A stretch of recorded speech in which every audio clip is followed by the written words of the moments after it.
Yeah. But you know, I've got to have some kind of something to twist his arm with, right? So I'll exaggerate how the program needs a full-time chair.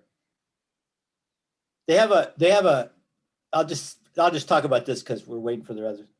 They have a senate at school, you know, faculty senate, and you apply to that, and there's always more need for full-time teachers than there are positions open according to the budget.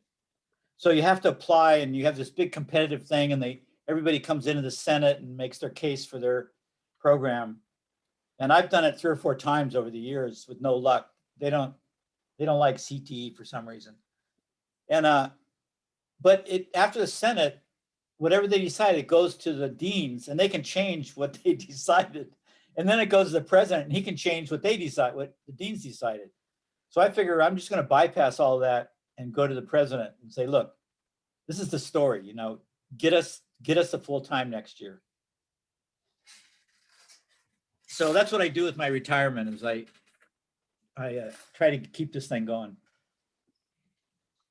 Are you the chair of the construction technology? I was chair for 13 years because we're small enough. We only have one full-time teacher, which was me, and that has to be the chair. Chair has to be full-time. So most people, they rotate chairs because they have big departments, and they do a chair 1 or 2 years, and then another guy does it. But I did it that whole time because we didn't have any other full-time. And when I retired, right after I retired, the budget crunch hit. And they said, well, you know, we can't hire any more full-time, so we're going to have to go a while without replacing me. So I've just been staying on teaching, you know, teaching what I taught until I get replaced.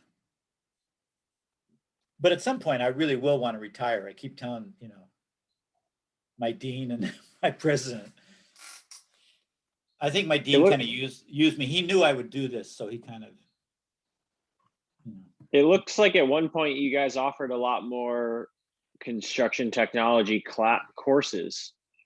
Well, we haven't changed the requirement. In fact, we dropped one, the CT113 remodel construction. Otherwise, it's the same requirements. But we don't offer as many per year because of the budget.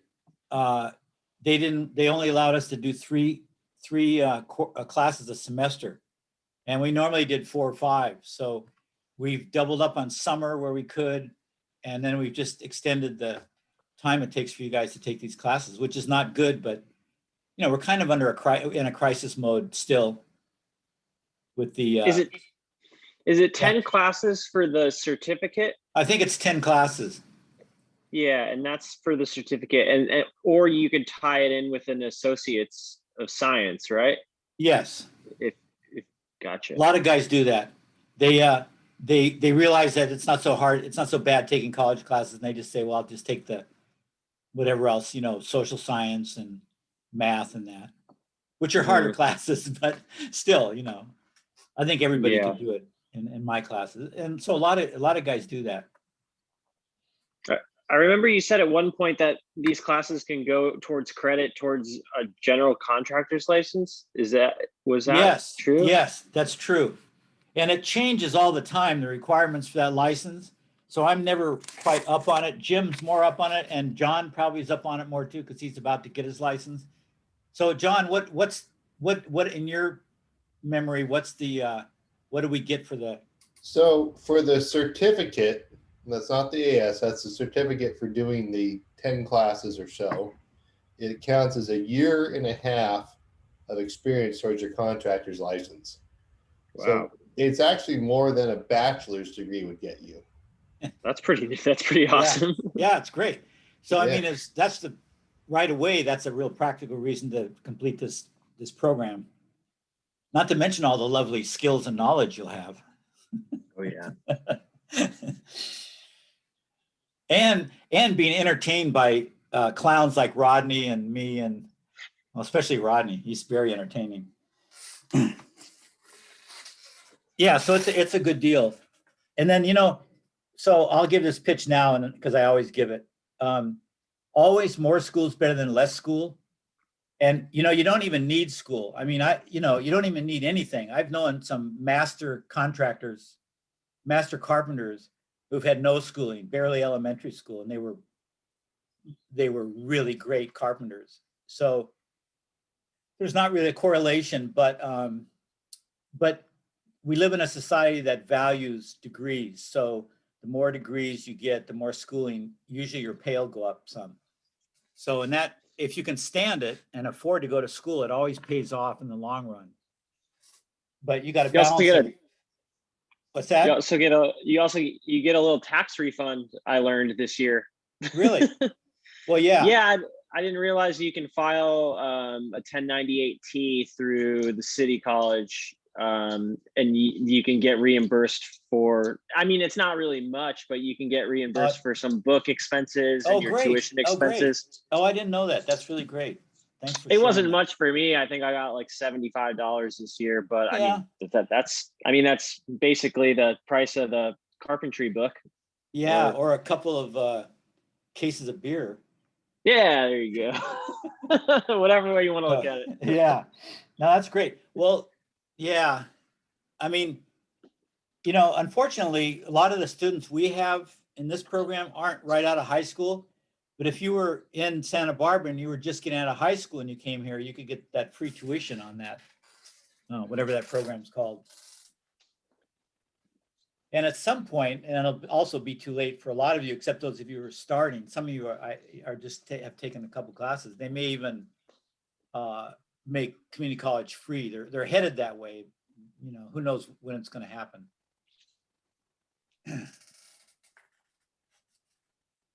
Okay, well, 10 after. Let's start. Let's see who we got. And we got 13. That's close enough to 15. So my name's Patrick Foster, for those of you who are new. And like I said, I was the chair for this program for 12, 13 years. I built the program. I created all the classes and outfitted the shop and, you know, pretty much did everything. And then eventually hired, not too long after, hired Jim and Rodney. And the three of us have been kind of doing it for all that time. And there's on your Canvas shell, there's a little blurb about me if you're interested. It doesn't say much. It just tells where I worked and a little bit of my background if you're at all interested. But we're gonna not do Zoom. Excuse me, not do Zoom after tonight. I've actually been able to get a full in-person lab for 3 days a week after. I mean, I could have done it tonight, but it was too hard to organize this, so I wanted to talk to you by Zoom tonight. So the classes are Monday, Wednesday, and Thursday night, right? 6 o'clock. So from now on, after tonight, you'll go to the Wake Center. Those of you who are in town, some of you are doing this long distance. Those of you who are in town, come to the Wake Center, room 23 in the back. It's in the back parking lot. As you go in the front entrance, you make a right on that little service road. It takes you to the back of the school, and you'll find a room. There's a tiny home and a RV in the park at the end of the parking lot. So you'll find. So we'll probably go to room 23, even though most of the time we'll be out in the patio between 23 and 24, because we're going to build roofs, a series of roofs on these 4-foot high walls that we're going to actually put together. John and I got them into the patio the other day, and all of us Wednesday are going to start putting that together, and then we're going to build the roofs on top of that, so it's not real high. It's only 4 feet high. We're going to do a gable roof and a hip roof and a couple of intersecting roofs, one of which is called a California roof. So a lot of good building we'll do in kind of miniature. They'll all be small roofs, but they'll be, you know, full-size rafters and everything. And so we're still going to use the Canvas shell. And almost all of you know Canvas except for the new guys. Joel, have you been to school here before at City College? Yeah. Okay, so you know about Canvas? Yes. Okay, great. How about Lewis? How about you? Yeah, definitely. Okay, great. So we're going to go to Canvas tonight and look it over. And in the there's a lot of help for using Canvas on the, you have to get to Canvas, but on the Canvas thing, if you're having trouble maneuvering around in it, you can always ask me. It's once you get going, it's pretty simple that all of you will contest to that who have used it. But I really like the the way to test on it. I may or may not use it, but I want to be able to use it if I want. I usually give written tests, as you know, and paper and pencil, and then I grade them. It's a little bit slower that way. So we'll see when it gets to midterm and final time. We're only going to have the midterm and finals. So, but also on Canvas is the Zoom number in case for some reason you lose it, and then there's also the recordings of each session for those of you who are doing this long distance and those of you who have to miss a night because you have to work or you have a family emergency or something. It'll all be, is this recording on? Yeah, we're gonna all be on a recording and I'll show you how to get to that. So you can access that after each class. Hey, Patrick, Yes, Aurelio. was Dennis Vega on your roster for the? Oh, he this class? was. He was. He was. So, He texted me that he never got a link, but I saw it on your recipients when you sent me the email. It had his name on it. can you forward your email to him? Yeah, Right I sent him the link right now, but he's asking me if we're having class. I'm like, yep, we're in class right now. He's trying Yeah. to join. Okay. Okay. Thanks. Oh, somebody just joined.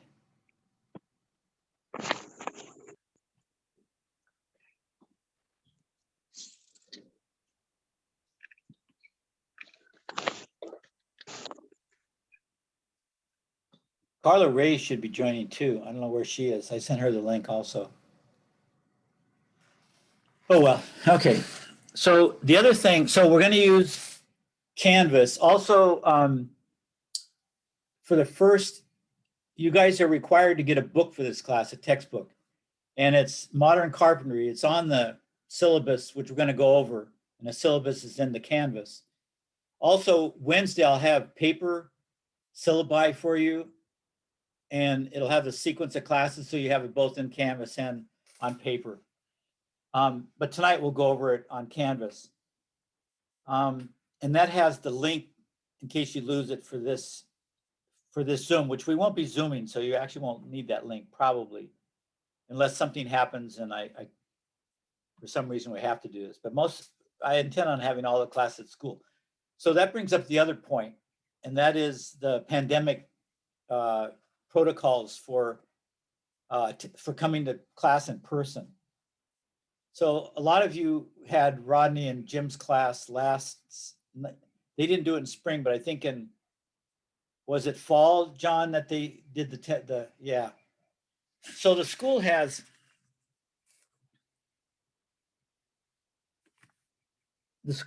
a,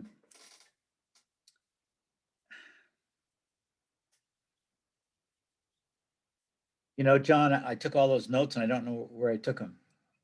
What do they call it? The link, John? What? 1 second, I'm opening it. Oh, yeah, okay.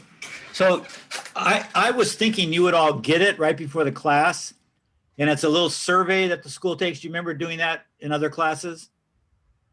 Yeah. And you have to fill out the survey. And if you miss any of the questions, which means there's a question about whether you're infected or not, then the teacher will not let you in class. So the school's supposed to set that up, but they've been missing a lot of things on these classes. So did anybody get something in this afternoon, an email from the school? Like a screening questionnaire? No. The healthy roster, right, Patrick? Healthy roster. Thank you. That's it. Yeah, so if people don't get it, what we do for the horticulture classes is if they Yeah. don't get it, we just take their temperature when Yeah. they show. So I have a list of the same questions, so I'll probably ask that, but I also have a thermometer. So that I was going to say, I'll probably take the temperature anyway, just to be double safe for everybody. in that way. And that brings up another question. Hey, there she is. So you got all my emails, right, Carla? Where'd you go? Carla, you gotta unmute.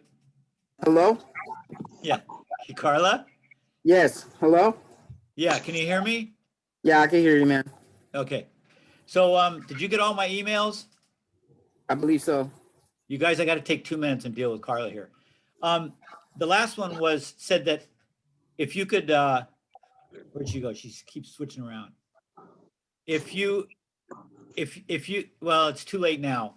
I was gonna say, if you could enroll before 6, but you might not be ready to enroll, right? You have to send me a code. Yeah, okay. Okay, let me do that right now before I forget, okay? Everybody right. hang on, I gotta do this one thing.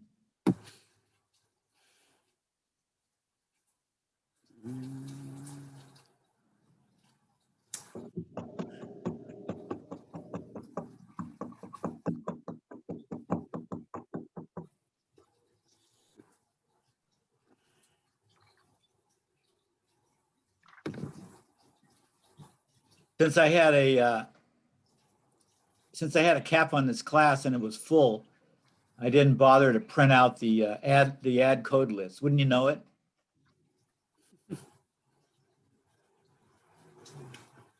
You should never count your Carlas before they're hatched. Okay, so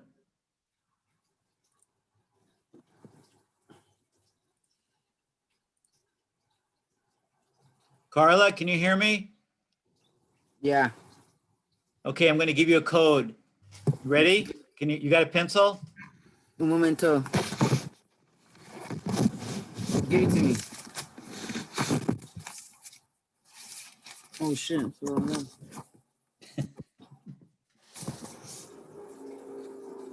Yeah, I'm ready.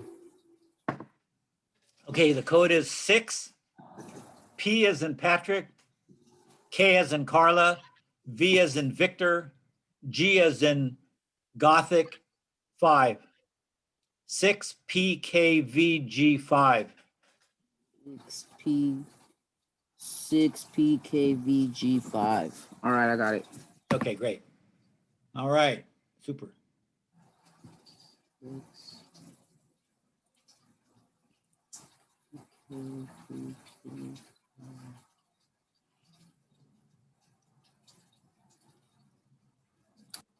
It won't let me. What's that? It won't let me. You're trying to enroll now and with that code and it wouldn't let you? Negative. Okay, so I'll try again though if you want. yeah, try it again and actually try it tomorrow also. You know, if it's not working tonight, try it like after 9 o'clock tomorrow.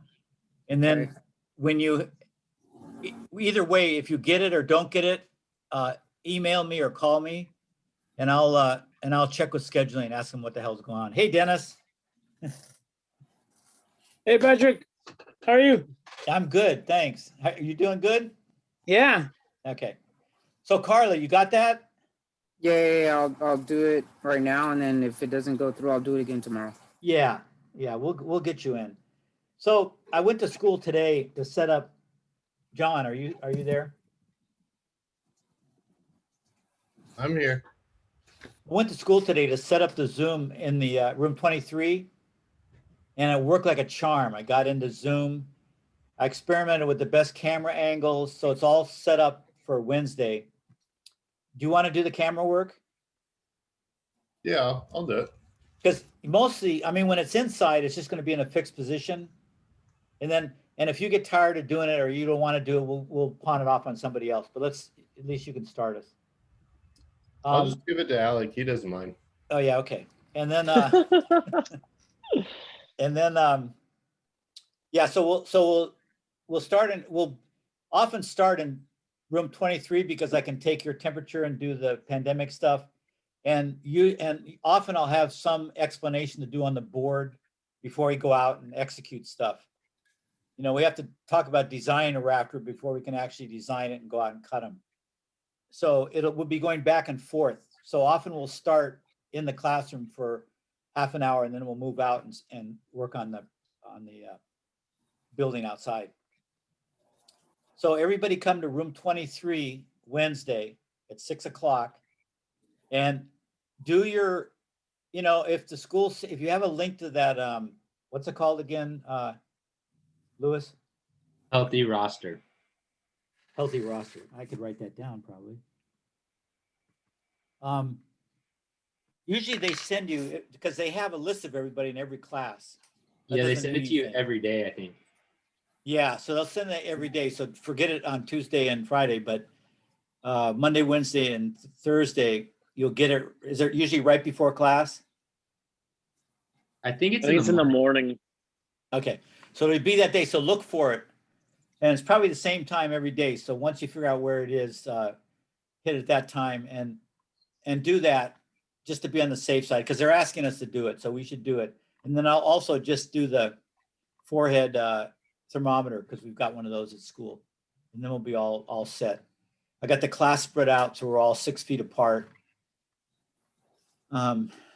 So that's how that'll go. And one more thing about the protocol. You need to wear a mask.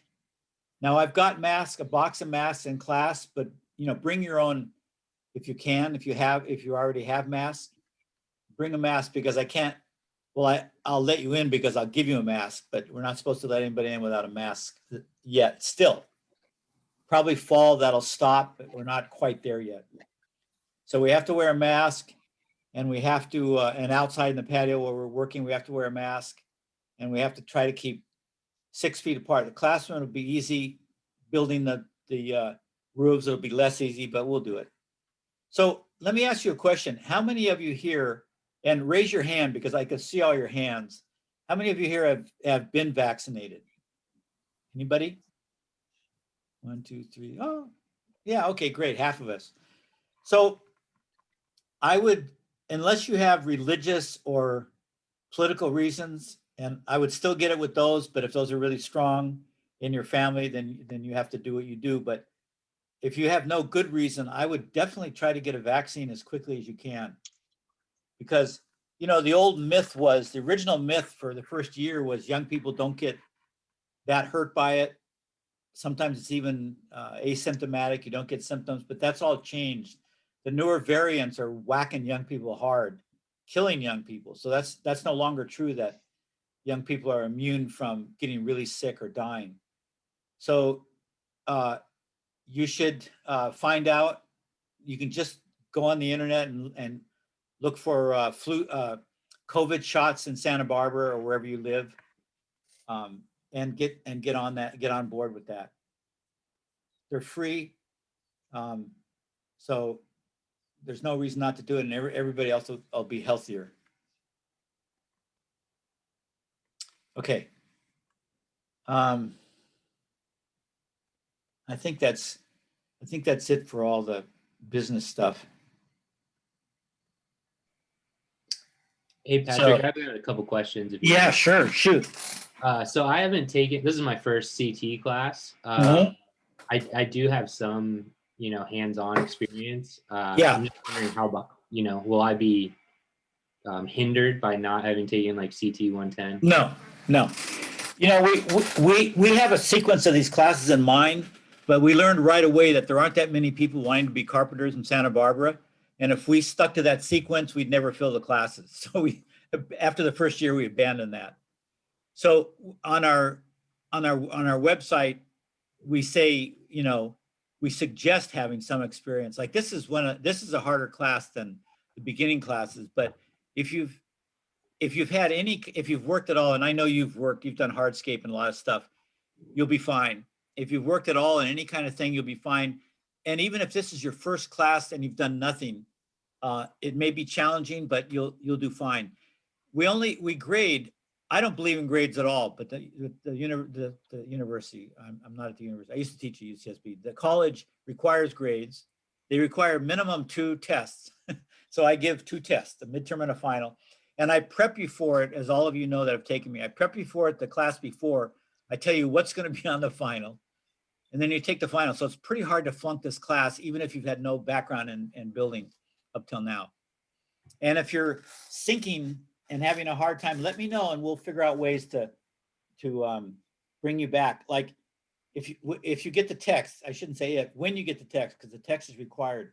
It's a whole book on construction, and we're doing 1 or 2 chapters.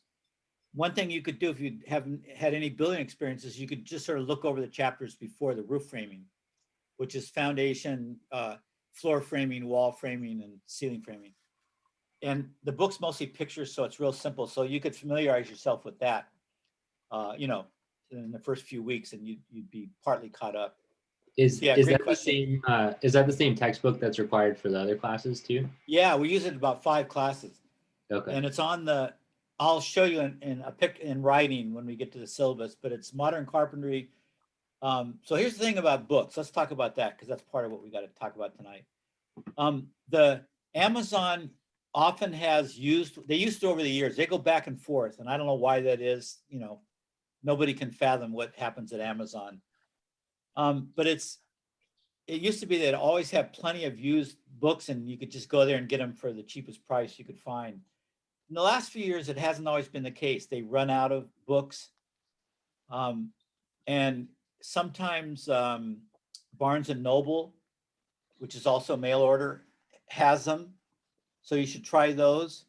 And usually there's used ones. The City College bookstore carries them. And I ask them to prioritize used ones, but if they can't find used ones, they'll have new ones. If you're getting financial aid and they're paying for your books, that's not a problem. Just go get a new one at school. But if you're trying to save money, you're not on financial aid, try to get a used one. And since it's used for 5 classes and Lewis is intending to take many of those, it'll be really worthwhile. And it's a great reference book for the rest of your life. I still use it. And I've been doing this for, 50 years. So, yeah, so that's the story with that book. It's high. I think what is a new one? 110 now. And anybody bought a used one in the last year? You've all got them earlier than that.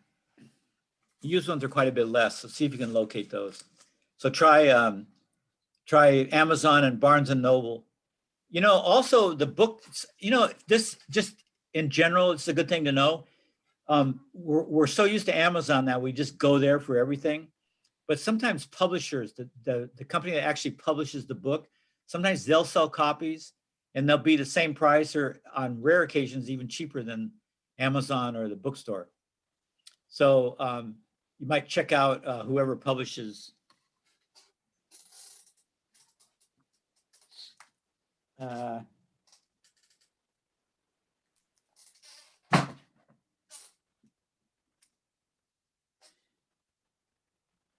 GW Publishers. Hey, Pat, can I say something? Of course. One thing is you'll find some on Amazon that are like $30, $40. Oh, great point. And it turns out they're mislabeled workbooks with the same ISBN. They're the accompanying workbook that we don't use. And it's not very fun when you get it and it's the wrong book. Great. Thanks, John, a lot. Because that always gets confusing people. Okay. Holly, Mississippi. Don't know anybody there. Okay, so this is the book. And see, it's thick. The little ones that cost 25 or 40 bucks are the workbooks, and they're very thin. And so a new price on this modern carpentry for the textbook itself, it's really they don't make it very clear on the website. The book itself, the textbook is about 100, new it'll be 110 or something. And so check out the book, the new book, and make sure you're in the 110 zone for the new book, and then go to used books of that one, and for the discount. Yeah, that's great. It does get confusing because I know students do that, and then they come to class with this workbook and they say, "Hey, this doesn't look like the textbook," and you don't want to. It'll take you a couple of weeks to get that straight. Should we bring the textbook with us Yeah, to class? yeah, bring it to class each time so that if you have it, bring it Wednesday. You know, I think students get, don't they get prime mail rates with Amazon? You should look, if you haven't already, you should look into that. I think they give students automatically for 6 months. They give them prime rate, which means the mail's like overnight almost. You know, Amazon's got its faults, and I would probably trade their mail speed for the faults to eliminate the faults, but that's not happening. So let's just bathe in the fact that they can give you stuff overnight. It's pretty amazing. I don't know how they do it. So yeah, so make sure you do Prime because then it'll just come in a couple of days and you'll have it at least by next week. And should we come ready to work in every class too? Yeah. Yeah, every class wear old clothes, nothing, you know, work clothes of some kind. The work's not that strenuous. Not all of you will do it all the time. Sometimes you'll just be sort of in the background watching, unless you all want to do it, which would be great. But it usually turns out some just like kind of want to watch for a while. And then bring and I'm going to go over this because it's on a syllabus, but I'll just tell you now. Bring a note, something to write on, like a. I'm gonna. Well, I probably. Let's see. I haven't taught this class in a while. I can't remember how many handouts I have because we have a book. When we don't have a book, I contribute tons of handouts. But you've got one already. You got the syllabus, which you'll get in paper Wednesday. So a 3-ring binder is great because you can keep putting the handouts in it, and you can keep some notebook paper to draw on. So either have that. If you can't afford a 3-ring binder, at least have a spiral binder and bring it to class. Because you might, there might be things you want to take notes on that. You always say, "Oh, I got the book," but then you got to remember where it is in the book. And so if you lose what it is, you may never get it again. So taking notes is a good idea. I know many of you young guys have forgotten how to write with a pen or pencil. So you have to do exercises at home, holding a pen and pencil and making it steady. Yeah. Okay. Hey Patrick, I found the 11th edition on Amazon. It's like $96, and the Yeah, 12th edition is 124. Those are new. Well, the 11th is old, right? But Yeah, it could be new. I'm assuming the 12th edition is used. Yeah, I Yeah. paid $125 for the 12th edition on Amazon, and it's $130 at the bookstore. Yeah. So the bookstore is the most expensive. So unless you can't find it anywhere else, or you have financial aid, which doesn't care, in fact, they want you to get your books to the bookstore. I would try Amazon or the publisher, or Barnes and Noble sometimes has them. Amazon ships it in a day though, which is I know it's insane. I heard something the other day, and I came back home and it was on my porch the next day. And I thought, what the hell? So as long as they treat their workers better in the future, I'm fine with their delivery rates. Okay. Yeah, thanks for the tips, you guys, on that. You guys have done it, so you're aware of the problems. So yeah, get a book as soon as you can. Get your vaccinations if you're willing to do it and just haven't gotten around to it. You should make that a priority. And come to class Wednesday, and we're going to put together the walls. We've got to nail them together. We've got to level it up because the parking lot's not level. And then I'll explain the kinds of roofs we'll have, and who knows. But okay, so let me go. So for those of you who are new, and haven't used Canvas or haven't used it much, I'm gonna go to my pipeline page. The first page that's got Canvas, show you where to hit it, and then we'll just go through, and maybe none of you will need it, but I'll do it anyway as an exercise. So hold on, I can't do that.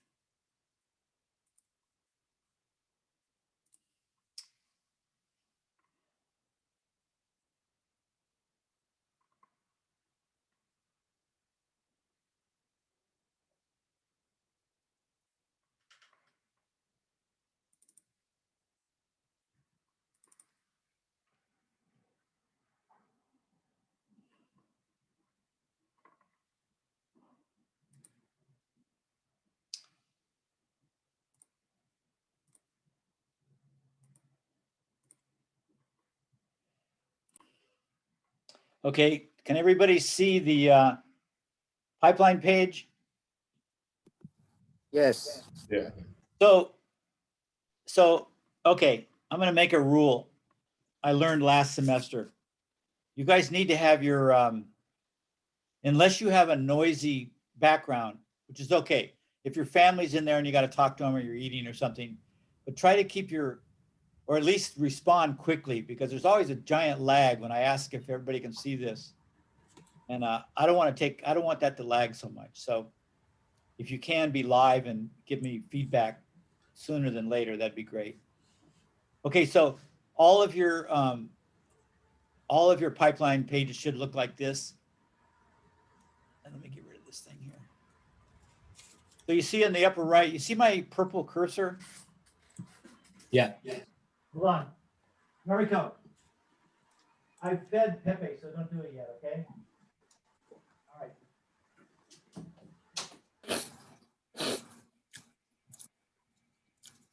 All right.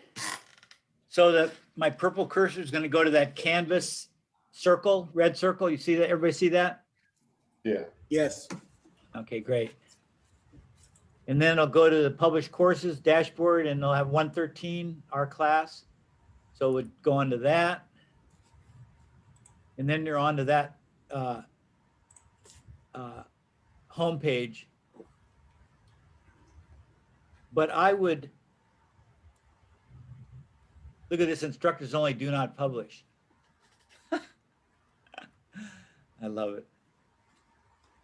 So here's, every time I do this, it's a different homepage, but just forget all this stuff. Go to see on the left, there's these things. So we're going to be using these announcements.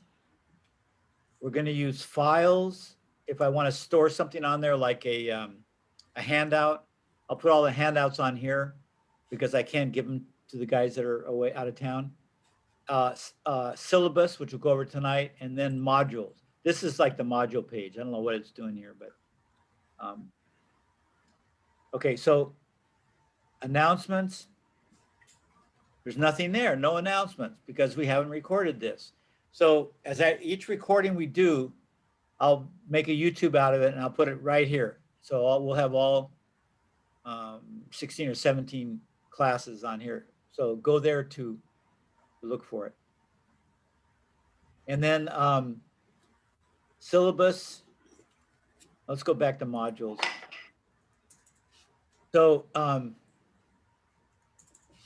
you can't do any of this stuff. It's for me. Usually they get rid of it. I don't know what they actually changed the format of Canvas a little bit. I was talking to a guy. I couldn't get something to work. He said, "Oh, they changed it this year." Didn't you do So- the student view, Patrick?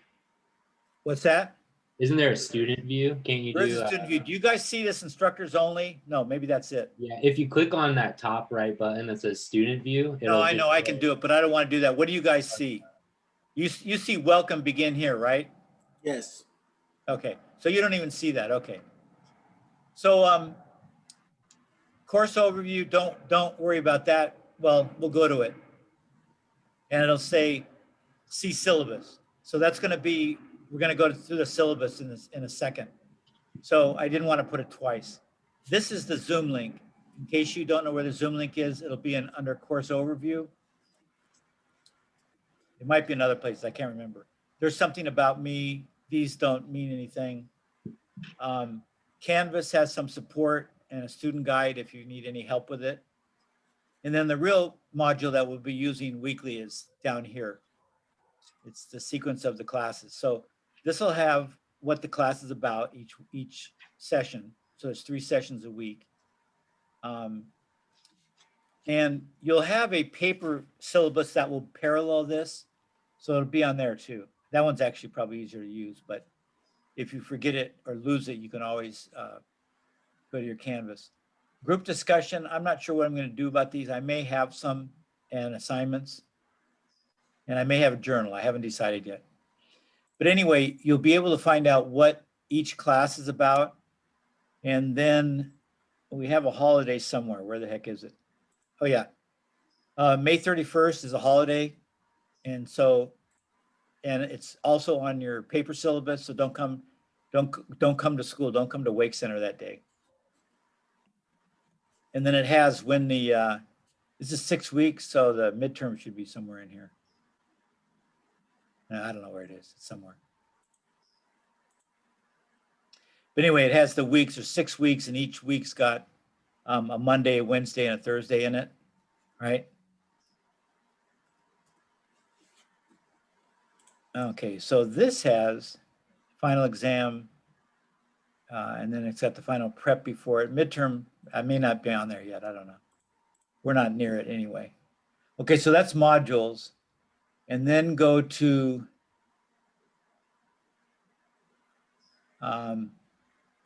files.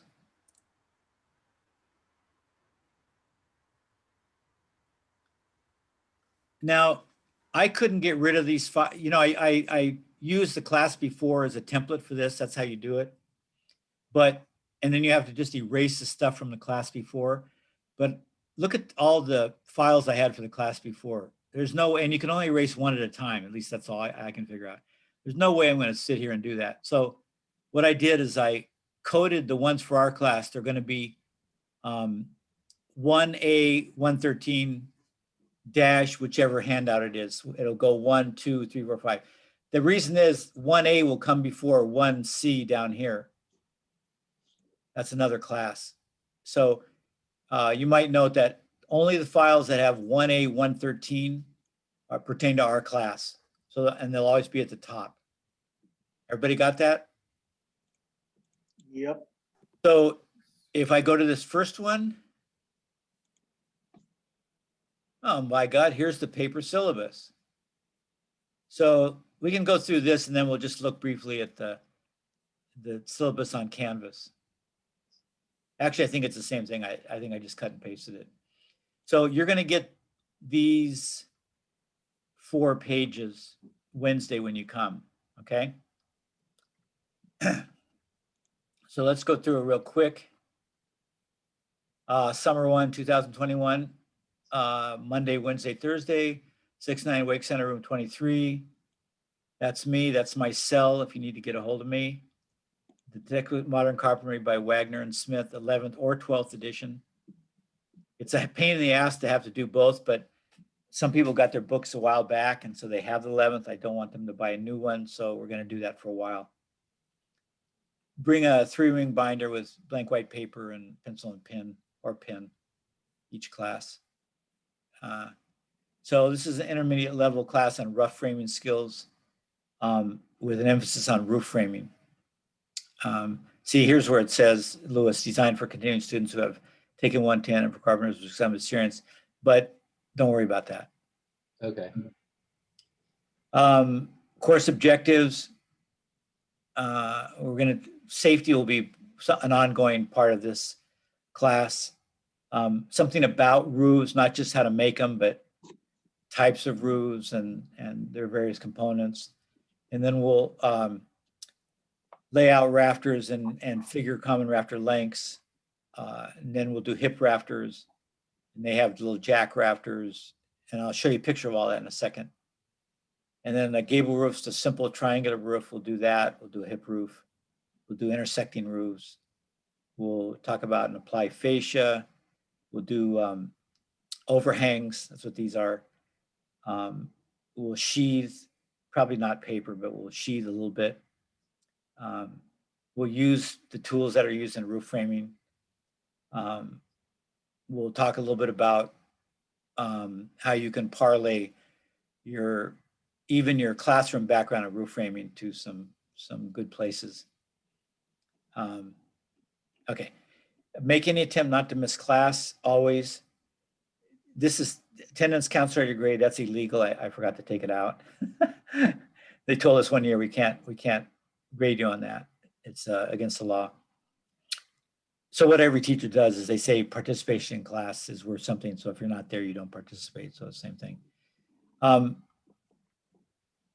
Try to call me if you're going to miss, or email me that day, and I can help me plan. If too many people are gone, I'll maybe do an alternate lesson. Try not to be late. I know you guys work. Most of you work, And sometimes work runs late. So that's the way it is. It's not a problem. Look at the book. Sometimes we'll do it in class. Sometimes I want you to do it ahead of time. Usually for each class, there's just a few pages to read to stay ahead. Look at the class schedule frequently, because this is 3 nights a week. It's a pretty heavy dose of class and you want to stay up. So make sure you look at the schedule and that you're keeping up and you've got the reading underway. If you drop the class, you need to do the paperwork.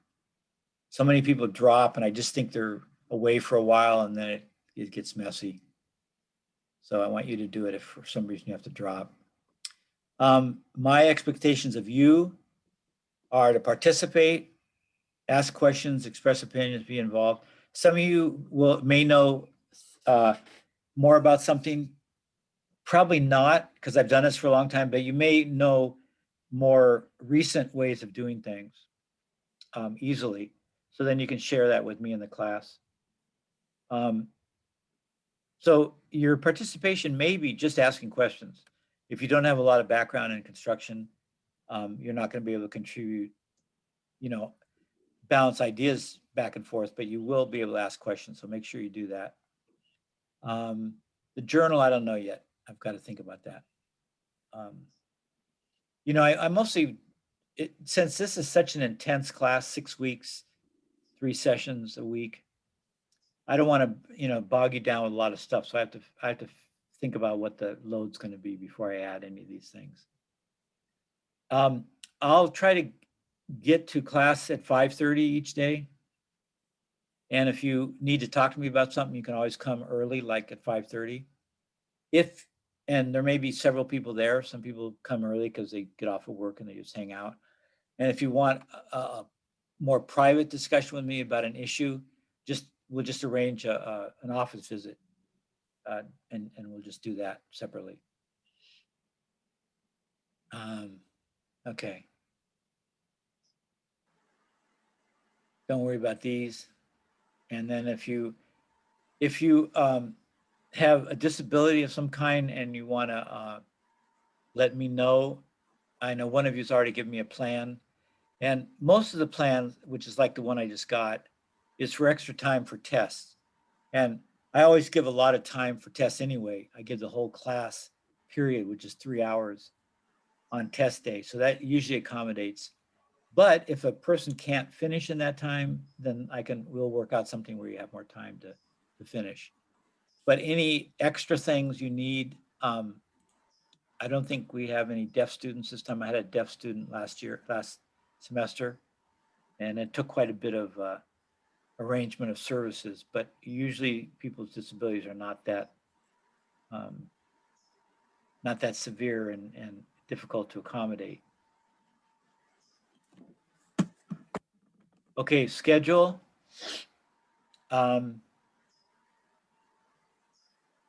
This is tonight, introduction to class. That's what we're doing. Then we're going to do a little bit of talk about roof framing.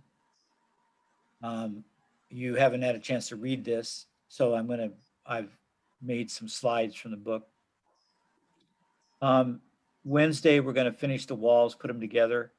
If we have any time left, we'll talk about roof mathematics. We may get into that tonight if we get through all this stuff real fast. So notice reading due, okay? This is not what you're going to read for the next class. This is reading that's due during that class. Of course, this is first class, so you couldn't have done it ahead of time, but from here on out, like for next week's class, I want you to read chapter 10 in the 11th edition and chapter, that might be 12. I might have made a mistake. I think it is. That might be chapter 12 in the 12th edition because it's 12 everywhere else. I think I just mistyped that. So I will correct all these on the paper when I hand it out Wednesday. But chapter 12, like here, is the 12th edition. The pages are different, so I've given them both. So that's why I have 2 chapters here, okay? Everybody got that? Hello, Patrick. Yes. This is Haymore. Oh, Haymar, hi. Okay. Yeah, So I just got in pretty late because coming home from Okay, so, And so it's gonna take a while. okay, so, can you see, so we'll just dive in, or can you see this, screen? Yes. Okay. Okay, I'll talk to you in a minute about the stuff you've missed already. Okay. Not much of it is important except the Okay. the pandemic protocols, which will take me about a minute to tell you. So I'll tell you in a minute, in a little bit. Okay. Sounds good. All right. So and then we're gonna do framing layout, like how we're gonna lay out rafters. Then we're gonna talk about gable roof design. That'll be in the classroom a little bit because we have to draw on the board and show you all that. And we'll talk about slope concept, which we may do under roof mathematics earlier. But anyway, try to keep up with the reading in each of the, whatever edition you have. Common rafter design, each of the types of rafters, a common rafter or a hip rafter or a jack rafter, they all have different designs, different cuts, different angles, different lengths. So that's the heart of the course there. So we'll talk about how to design those rafters. There's several methods to do it.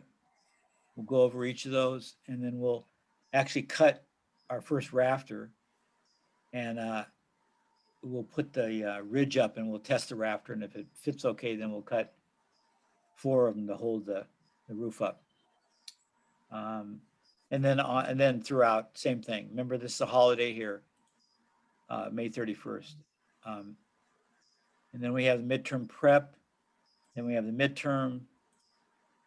Then we go over the midterm because you want to know what you missed. That's how you learn.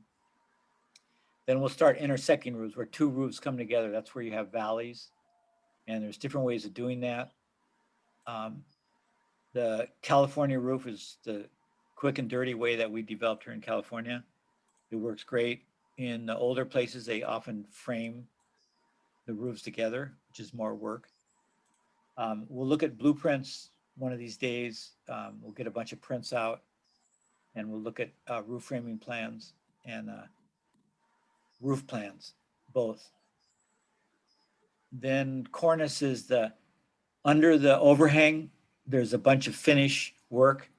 We'll look at that. And then we'll talk about roof trusses and more about sheathing. And then we'll talk about roof insulation, green roofs, alternative roofs. This will be kind of fun. I think that teacher that is going to come in is going to do a part of this. Then we do the final prep, and that won't take all the time. And anything we haven't finished up above, we'll do there. Take the final and do a wrap up and a final review. And there's lots of good videos along the way on roof framing. So does that look worth doing, you guys? Yup. Okay, good. And then, so, well, before we do this,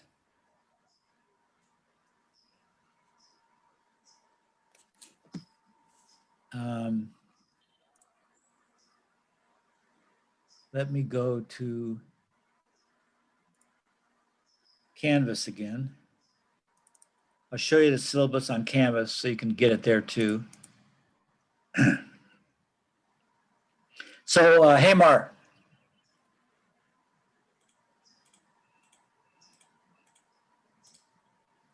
Hey, Mar.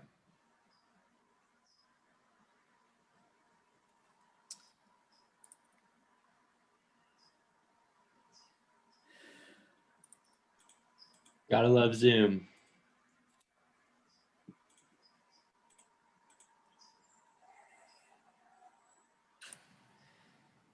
Hey, Mar.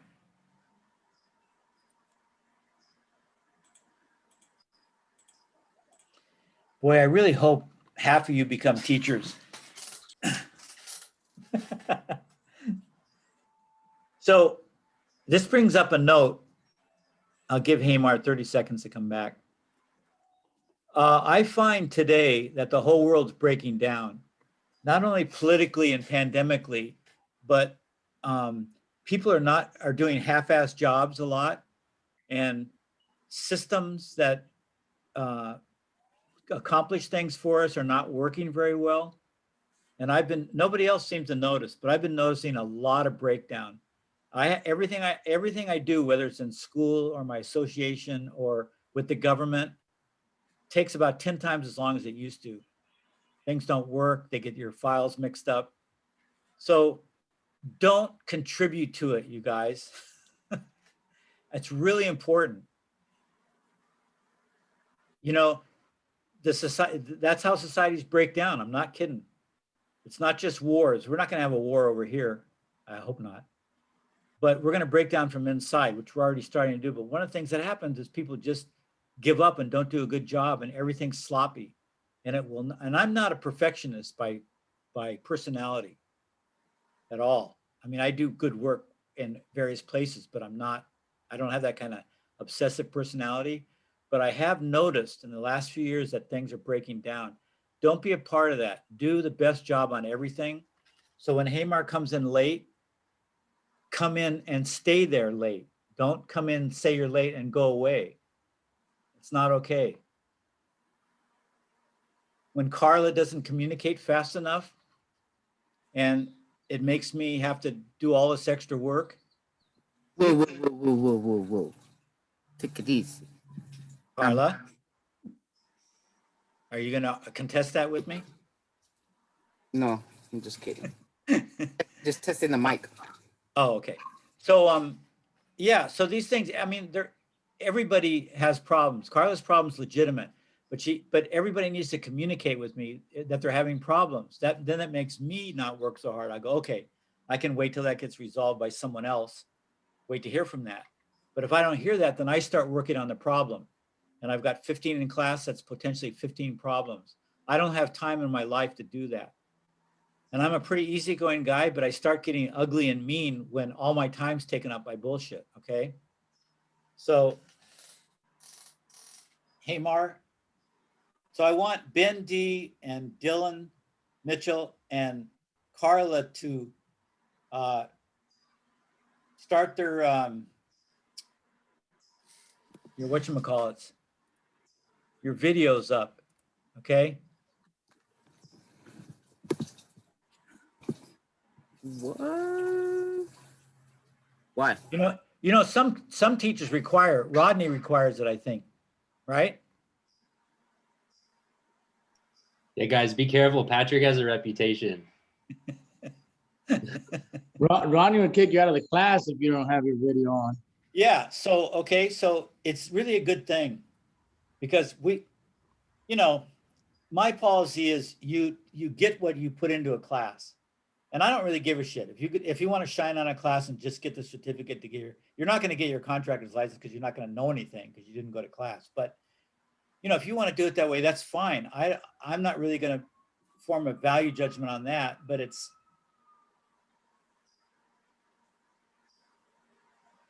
often when you aren't paying attention and you don't, a lot of times when your video's not turned on, it's because you're not around. And that's why Rodney requires it. He's afraid people are not going to be there. And what happens is if you're not there and you just say, well, I'll just put my screen up and I'll go do what I want to do. Well, that's fine. But then I don't get your feedback. When I'm asking something, I don't get your yes or no. And then you'll ask questions about something that we covered. And then, so that wastes the class time again. So Hey, Pat, yes. don't we just have one of these? Yeah, we do. Thank you. So it won't matter after this. So for tonight, try to hang in there. Hey, Mar, are you here yet? All right, I'm not going to worry about it. Thanks, John. You're right. I've been doing these for so long. I think this is my life now. Thank God we don't have to do it after tonight. It's almost over. It's almost over. So, well, yeah, don't count your chickens, Yeah, that's So true. another reason now. Another reason to get vaccinated is because not aside from politics, it's crazy politics, but aside from religion, I'm not gonna mess with your religion, but aside from the religious reasons not to do it, the more people wait, the more chance the vaccine has to mutate, and then we get new strains, which so far we've been lucky our vaccines cover, but that may not be the case in the future. So India is totally under the pandemic now, worse than anybody. They'll end up a lot worse than we ended up, and we're the number one.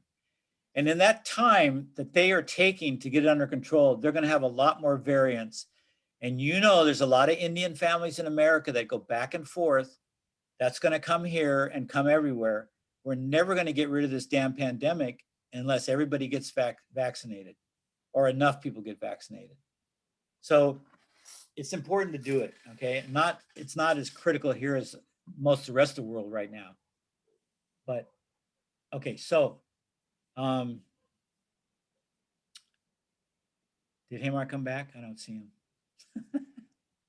Okay, I'll relax. Let's go back to,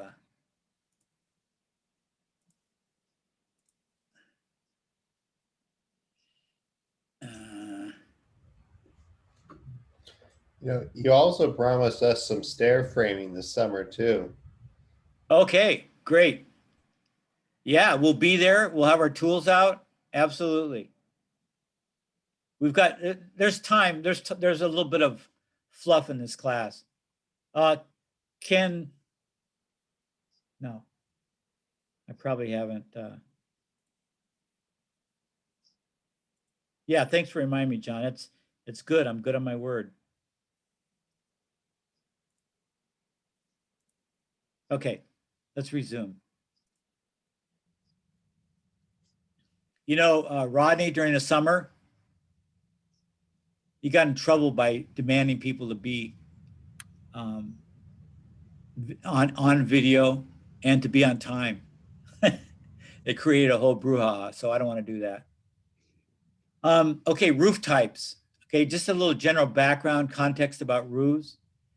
Many of you, if not most of you, know a lot of these names, so just be patient. But we're going to be using these names, and I don't want to have to explain each time what the name of the roof means, because they're different shapes and they're built differently. So gable roof, you know, with the little triangular side, is maybe perhaps the most common in town. No, not in this town. In the United States, this is one of the most common. So it's got all the same rafters underneath that roof. There's just a whole series of rafters on each side. They're all the same size. We'll do half of our roof will be this. The next most common roof in the States and in California is the hip roof. And it's like a common roof in the middle. It's just got whole common rafters coming down. But then you take these hips off the ridge that go to each corner. And then you've got, you know, obviously shorter rafters that fill in. And this is a great roof. The Mexicans and Spanish, reverse that, Spanish and Mexicans brought this up from Mexico, because in tropical areas where it rains a lot, this is a common roof because it has overhangs on all four walls. It's very protective. This roof only has overhangs here. They do have overhangs on the end walls, but there's nothing if you have a driving rain, like you get in monsoonal climates, it's less protected. So this is a very protected kind of roof. So, but people don't need protection in Santa Barbara and Goleta, but they like the looks of this roof. So you see a lot of these. Then in Goleta especially, but also in Santa Barbara, you get a variant of this called a Dutch hip roof. And this is also prevalent in the South Pacific and Japan and Europe. Dutch comes from Europe. The Northern Europe has a lot of these. And they just take the hip and they put a gable in at the top here. What's the purpose of it? Yeah, that's a good question, because it's more complicated, right? Why not just go with this? So I think in Japan, I've seen pictures where this is missing. And that makes me believe that in the old days, the wind used to blow through it, and any cooking fireplace you had in there, the smoke would go up and the wind would blow it through. So I think it was for ventilation purposes. you know, now in the modern world, we can put ventilation stacks and stuff on any roof. But back then, before we had, you know, mechanical things, this roof was very common, and probably in Europe, they had an opening here too. So that would be my guess. Then the next most common is a shed roof. And it's funny, you don't see that a lot in old Europe, but you do see a lot of it now. It's more of a modern roof. And up in the Mesa, we have dual shed roofs where one half will be this, and then there'll be a lower or higher roof coming off this way. You've seen those? And there'll be a little space between them where it has windows. So that's a common beach, Palm Springs design. Flat roof. We don't have a flat roof like this because if it's slanted, it's usually a shed roof. But we do have those, and again, I don't know if it's Spanish.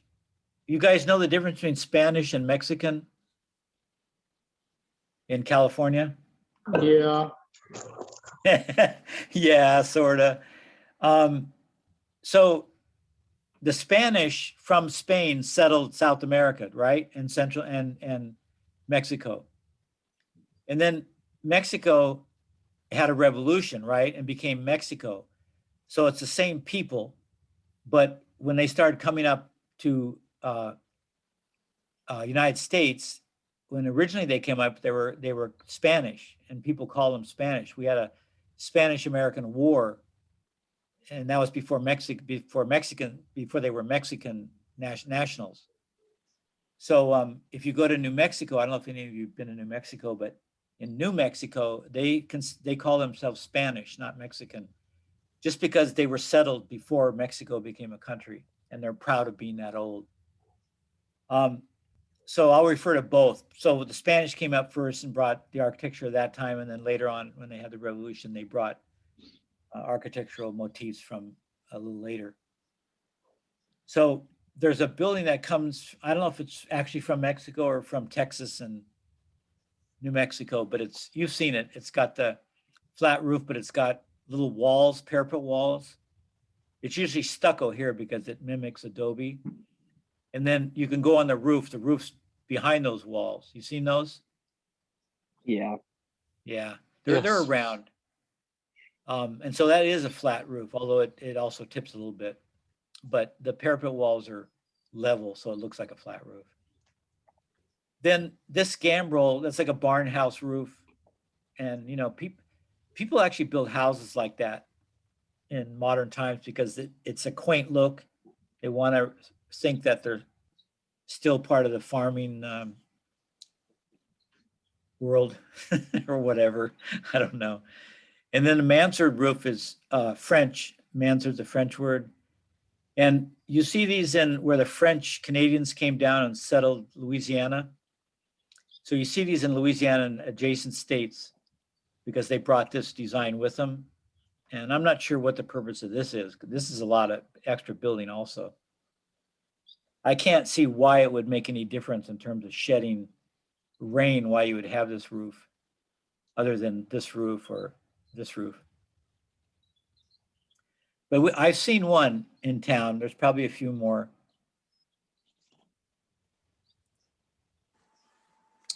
Okay, so parts of a roof.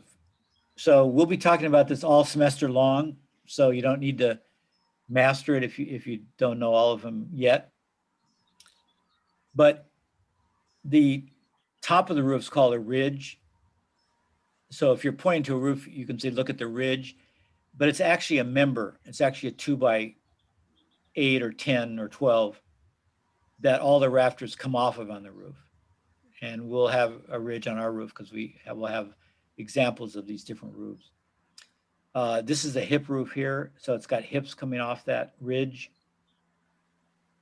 That would be this end. So this side of the inside of we're going to put a building up in the patio that's kind of a rectangle like that. And then we're going to have a gable on the left side like this. And then we're going to have a hip on the right side or the side toward the fence like this, and then we're gonna intersecting roof on both sides, a California roof on this side right here, and then a framed intersection on this side. So when you have a rectangular building and you have another room or part of the building that goes into it, and the roof goes into it, and so we call them intersecting roofs, and they're usually the same slope. This slope here is usually the same as this. Occasionally you see them, they look really crappy when they're not. But when you run these roofs together, it creates valleys where the roofs meet. That's the only time you have a valley. And the rain obviously hits the roof and sheds down that valley. Patrick, have you ever seen a technique where there's no ridge, and instead there's one of the rafters is extended beyond the ridge and cut at like there's like both rafters are cut at a specific angle where one ridge goes out farther than one rafter goes out farther beyond the ridge, and the other rafter on the other side kind of sits that underneath long it? rafter sits on. Yeah. Sorry, I'm having a hard time explaining it. So that was the roof, the double shed roof that I was telling you about. I'll get a picture of that. The Mesa in Santa Barbara has a lot of those. It seems to go at the beach for some reason. But in that, where the two roofs, one comes up and the other, or maybe I'll get the drawing board at break and draw it, but usually there's a row of windows between the two roofs on that wall. If we're talking about the same thing, we might not be, but I'll draw it and then you can see. So that's nice. It lets light in from high up in the roof. So it lets more light in that you might not get. That's probably why they have them at the beach, because they like really light, light houses. So anyway, we're gonna, this is pretty much what our roof is gonna look like. We're gonna have a small gable roof, and it's not gonna make it, see how the ridge of this roof is lower than the big roof? So if it were higher, we could just tie it right, the ridge would tie right into that other ridge. But because they're often, if this is less across than the main house,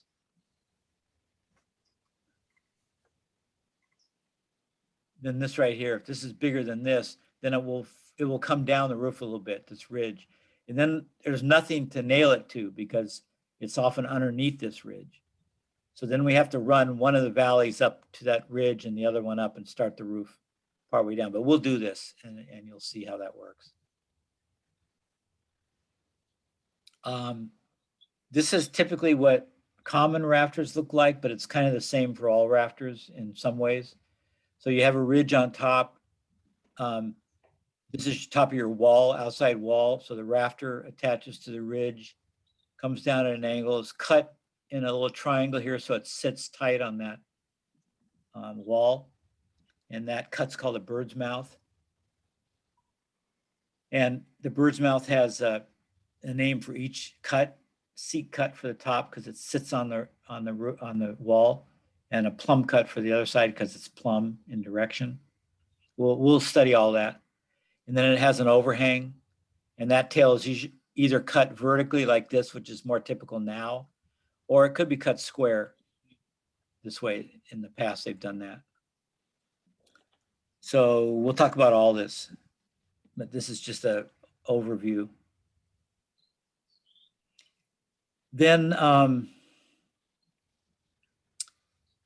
here's a section of a gable roof, which is the first roof we'd be building. And like I said, a hip roof, the middle part's a gable roof. So if you took a section in the middle of the house, it would look like this anyway. So there's a ridge in the middle, rafter on each side comes down, sits on the wall.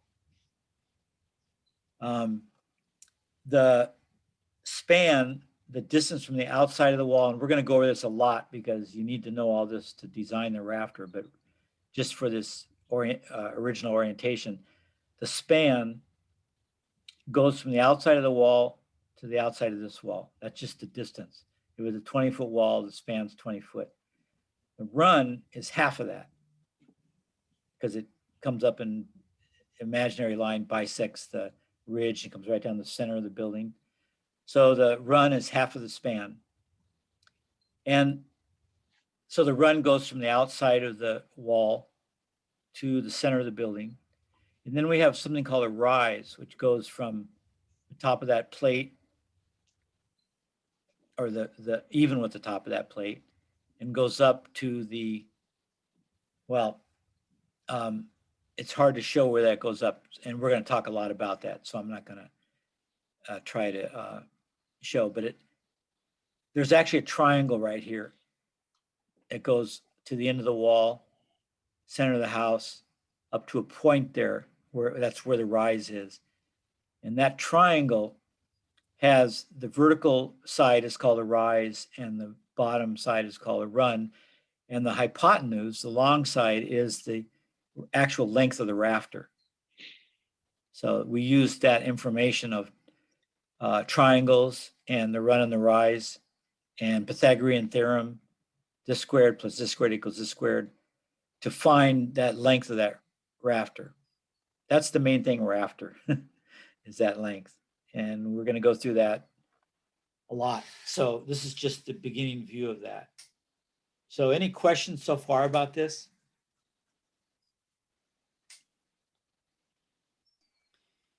So, Will there yeah. be calculations on the exams?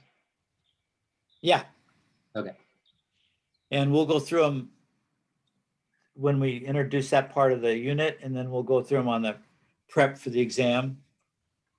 And, you know, the exams are long enough that you can afford to miss those if you're really not good in math, and still do okay on the exam. So if you're worried about the math, don't. Patrick, So and do you use the tables or do you just measure? we're gonna do several methods of tables, one of which is the tables. That's the method I prefer the best, but there's other methods I want to go over with you. Yeah. So so the basic concept in a roof is its slope, and sometimes that's referred to as pitch. You've heard the pitch of the roof sometimes, but pitch is a non-construction term, so you can still use it to refer to the slope of a roof. But if you're a roof framer and you're doing construction, you should just forget that word pitch and go with slope only. And because pitch actually has a technical term in roof framing that's not used very much anymore. And slopes used still all the time. So I just sort of restrict it to slope. But you need to know the relationship between those two words. So slope is the actual slope or pitch angle of this roof, right? And we could put it in an angle. We could say it's this triangle here, like we pointed out. And I've got a handout that'll make it really clear. And a triangle has an angle at the bottom, and that angle here of that triangle is the slope of the roof. It's the relationship of this line going up and a line going horizontal. So that angle is the actual slope of the roof right there.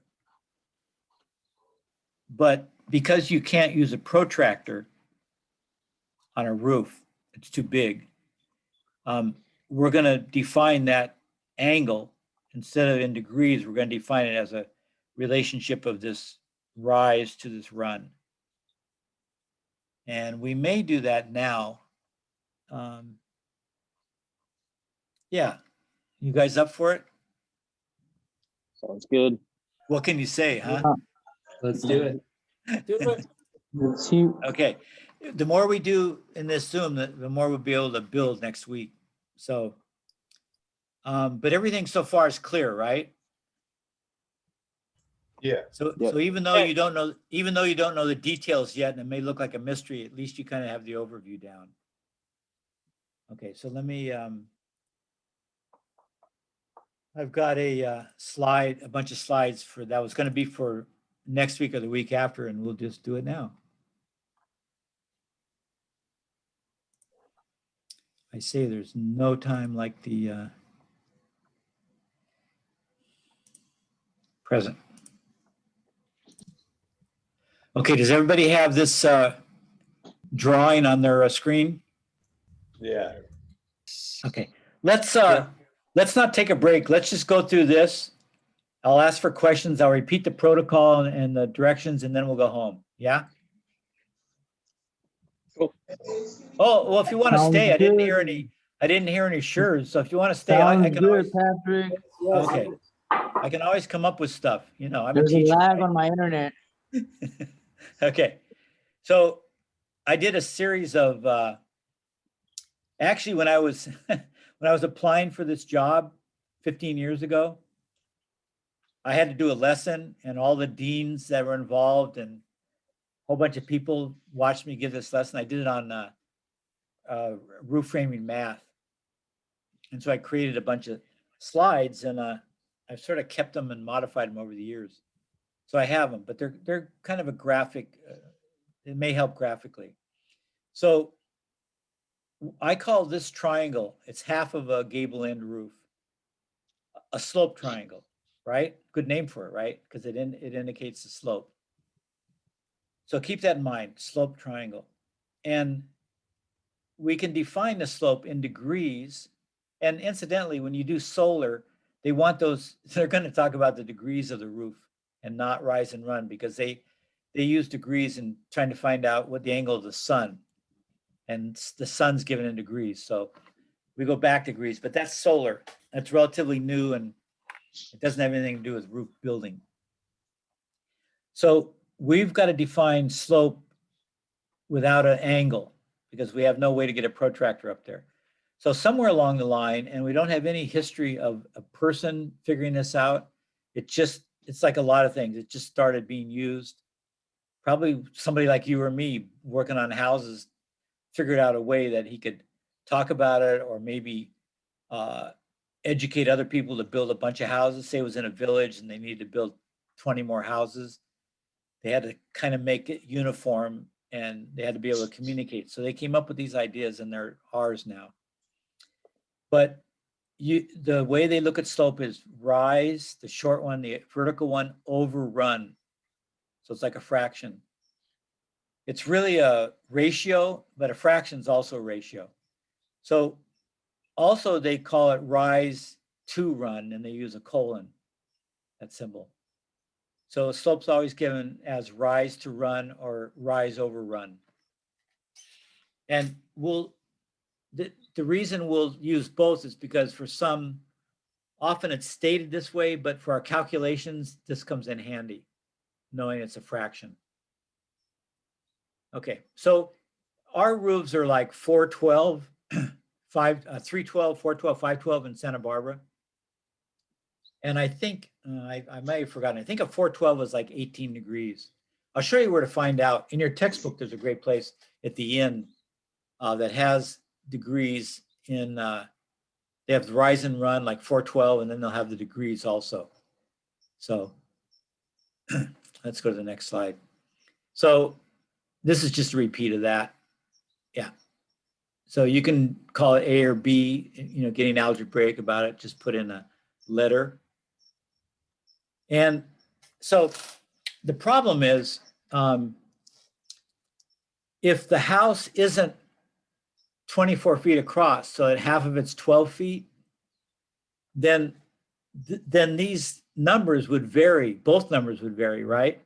And that's hard to duplicate, because if you change the size of your room here or your house, then this won't be 12 and you won't be able to duplicate it. So they came to that conclusion pretty early on. They said, oh crap, so why don't we do this? Somebody went home and thought about it over his bowl of porridge and his leg of lamb. And he said, well, look, what if we make the bottom number constant, so that this is a ratio, this is a fraction of this angle, and it doesn't refer to any of the actual measurements of the house.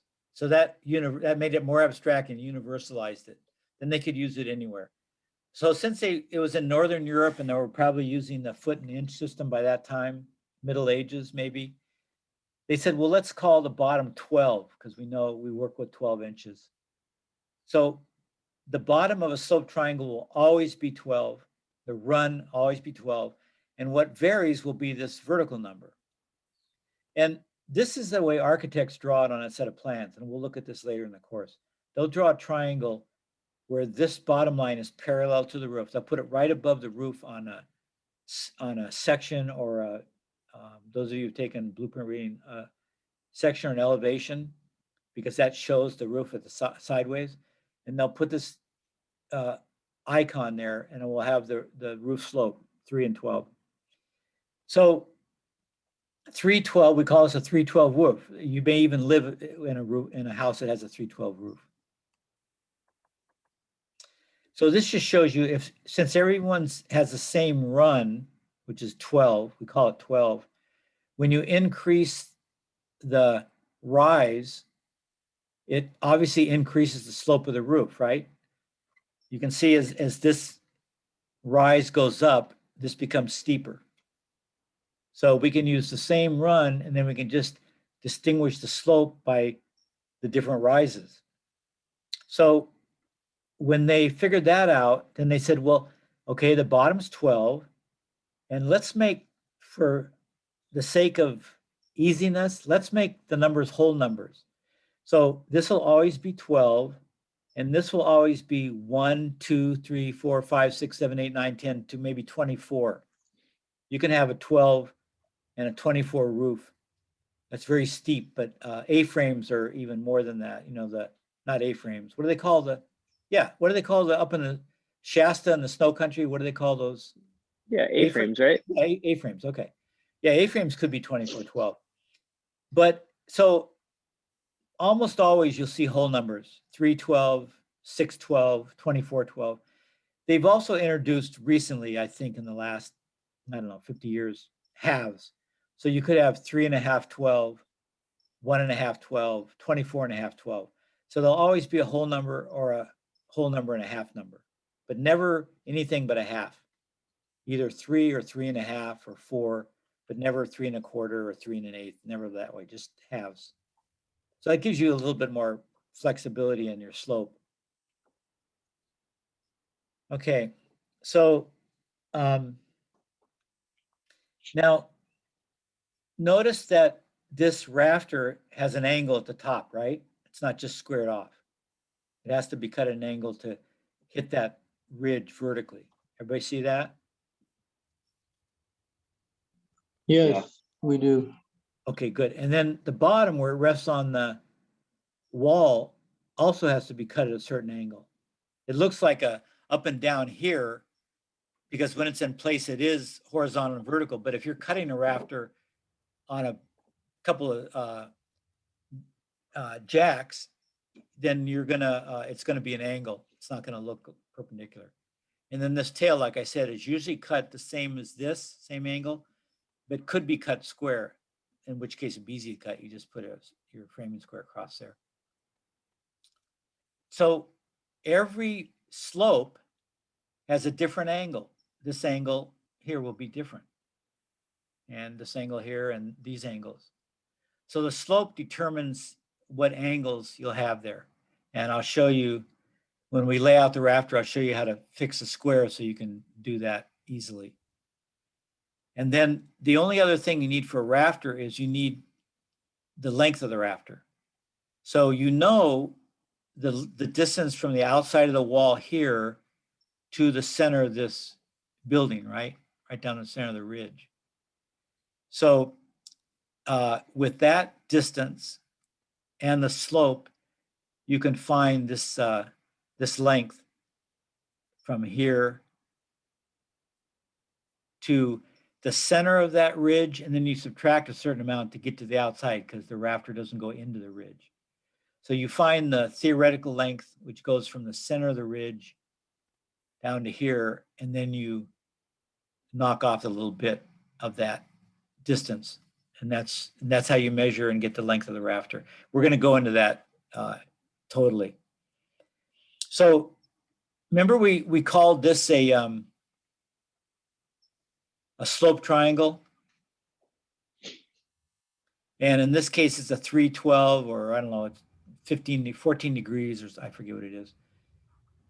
So here, you'll notice that these are all slope triangles. So everything you cut is the same triangle, which is really great because you can fix your square. You can put clips on the square that make it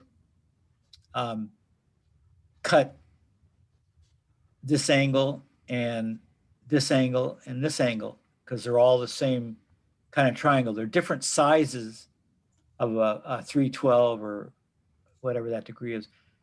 They're different sizes. These will be bigger than the bird's mouth, but they're still the same shape. So it's good to know, even though, and then this is just briefly how you would put the square on it. If it's a 312 slope, you put the square, the number 3 on the edge of the rafter, and you put the number 12 on the edge of the rafter. And then that angle there, you just pencil along that edge, and that's the edge you're going to cut. That's the angle. And if this was a 412, then this would come down and the angle would be a little different. So the slope determines the angle on top and bottom, and then also the bird's mouth. But we'll do that in person. Well, here's a little thing. This shows how you'd set it up to do the bird's mouth. You turn it upside down to do the ridge cut. You turn it upside down to do the bird's mouth, and upside down to do the bottom cut. So, And you set it for at the same numbers upside down for the bird, for the bird's and I'll show mouth? you. Yeah, use those clips just like we did with the stairway. You use those little acorns, and it fixes it at 312, and then you can turn it upside down or just maneuver it. Makes it really handy. Huh. Yeah, I mean they've had these for this has been I don't know how long they've had the clips, although you know they've known how to make little metal things for thousands of years, but they probably had framing squares since the Middle Ages. But we've known how to make things out of metal since ancient Egypt and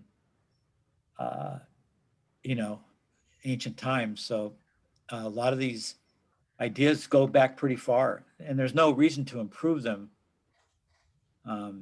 I mean, we'll look at calculators. Calculators try to do a lot of the work, but you still have to make the lines to cut them. So at some point, you're gonna have to use a straight edge. But we'll talk about the use of calculators too, and some of the methods for finding this rafter length involve calculating numbers, and it's easier to do with a calculator. For some people, some people like me like to do it the old-fashioned way. Okay. Well, that was simple, yeah? Yeah. Yep. Yeah, So, that's so like the first thing we'll do is we'll build that little 4 foot high, 20 foot long, 8 foot wide structure in the patio. The patio, if you haven't been in the Wake Center, is between the two classrooms, and it's got a corrugated roof so that if it's misty or, I mean, we could even work out there in the rain, but probably won't have any rain between now and July. But it's also got lights up above it, so we can work outside. You know, Santa Barbara is always nice in the evening. So, and it'll keep getting lighter. So even partway through the class, we probably won't even need the lights. But we can, Well, so we can, yeah, what? Will we have coffee this time too? Yes. We got the coffee machine. All we got to do is hook it I up. remember those good old days, you know? Yeah. Class, No, we got the machine. I'll bring coffee and creamer, whatever people want, and we'll be able to have coffee. No beer though, just coffee. I would let you have beer, but it's a school rule. Can't do it. No one knows what they're. Yeah, Little Irish cream, Patrick. yeah, that's true too. Yeah, really.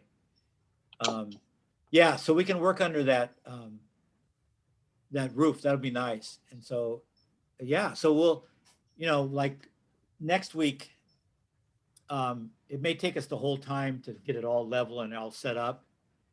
And the week after, when we start doing the rafter design, we'll have to go into the class and on the board and do the calculations, right? So it'll be a little bit of class time, and then we'll take those calculations and we'll come out and we'll cut the rafters. Take it away? Oh, that's not from me. Those are directions for somebody else. Ahorita voy yo. Aguántame. Ya me lo acabamos. So, I'm in trouble. so how about questions about anything while we're closing up here? I have one. Yes, Joshua. I saw that we don't need a parking permit. Is that? Great question. No, one of the blessings of the Wake Center is no parking permit. All right, perfect. Dang, I know, it's really great. You can come in anytime and plenty of parking. It's actually, the main campus is gorgeous because it's got that view of the Pacific, right? And the islands. I mean, you can't beat that. But the Wake Center is kind of a hidden treasure, It's got its eucalyptus trees and it's got its own beauty, but it's so handy, It's right off the freeway and it's got parking and yeah, I love it. Smells like In-N-Out French fries. Yeah. Hey, has anybody heard about In-N-Out closing? I heard a rumor, but it's still open, seems to be open. Don't say that. I'll Yeah, I stop know. going to school if that happens. Now you gotta take That's us like my survival plan right there. Well, has anybody been to that Starbucks? Do they have any food or snacks there? Yeah, they have a little bit. But Yeah, it's probably expensive but you gotta, hopefully In-N-Out will serve everybody for the rest of the summer. Hey, Patrick, I got a couple Patrick, questions. I got a question too. Okay, So, how late does class usually go? You said next Oh, time we'll go the whole great time. question. So I find it's supposed to be a 3-hour class according to the units, but over 14 years, I found that people that work all day in construction or anything else, landscaping, can't go 3 hours. That's asking too much. So I almost always go between 2 and 2.5 hours. So I would say 8 to 8:30. Okay, and then And a it can't- question about the fall classes that you guys have Yes. offered. Yes. How many people do those need to run? Well, that changes all the time, but for the last few years, they've wanted, 18. It used to be we could get away with 15, but then during our budget crisis for the last few years, they've upped it to 18. So, but I start selling those classes toward the end of the semester. So for instance, Rodney's teaching 115, the cabinet. No, it's 114 or 115. I think it's 114. Yeah, 114, the finished carpentry, trim and basin case and hanging doors and windows. That's really a very useful class for carpenters. And he needs to get,